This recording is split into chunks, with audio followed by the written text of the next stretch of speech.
ఆరోహణమై ఏలియా వెళ్తుంటే, నా తండ్రి నా తండ్రి, ఇశ్రాయేలుకు రథము రౌతు నువ్వు వెళ్ళిపోతే మరి ప్రవక్త పరిచయం నేను ఎలా చేయాలి? నీ ఆత్మ నీ మీద ఉన్న అభిషేకం నాకు రాకపోతే నేను ఎలా చేయాలని అడిగితే దుప్పటి పడుద్ది. ఆ దుప్పటి వేసింది ఎవరు? దేవుడు, ఏలియా కాదు. దేవుడే ఇచ్చాడు. ఎలీషాని మొదట కలుసుకున్నప్పుడు ఏ దేవుడు ప్రేరేపించి ఏలియా చేత దుప్పటి వేసాడో ఎలీషా మీద, ఫైనల్లో అదే దుప్పటి ఎలీషాకి పర్మనెంట్గా ఇచ్చేసాడు. ఓ దుప్పటి ఇవ్వటం అంటే ఏంటో తెలుసా? నెక్స్ట్ అభిషేకం ఎలీషాకి పాస్ అయింది. మోషే అభిషేకం యెహోషువకు పాస్ అయింది.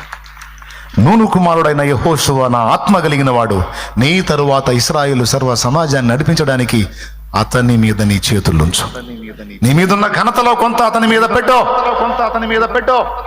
నా ఆత్మ కలిగిన వాడు. ఎట్లా చూసావు దేవా నువ్వు? గుడారంలో కూర్చొని ఏం మూలుగుతున్నాడో తెలియదా ఆయనకి? అంజూరపు చెట్టు కింద నతనీయేలు ఏం మొర్ర పెడుతున్నాడో తెలియదా యేసయ్యకి? నతనీయేలు, నీవు ఆ అంజూరపు చెట్టు కింద ఉన్నప్పుడే నిన్ను చూచి తినే. నాయనా, నీ హృదయవాంఛ నా దేవుడు ఎరుగును, నీ కన్నీరు నా దేవుడికి తెలియను. కాబట్టి ఇది గుర్తుపెట్టుకోవాలి. శిష్యులుగా తయారవ్వాలి, విశ్వాస యోధులుగా ఒక జీవము గల సంఘములో అలాంటి వ్యక్తులు లెగుస్తారు. అదే జీవం గల సంఘం. నా ఆశ ఏంటంటే మీరందరూ అట్టివారు అయి ఉండాలని.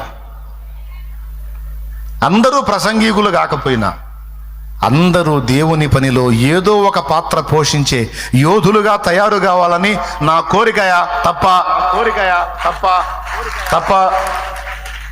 అన్యాయమా, అనవసరమా, న్యాయమేనా? రెండు చేతులు ఎత్తి స్తోత్రం చెప్పు. న్యాయం అంటే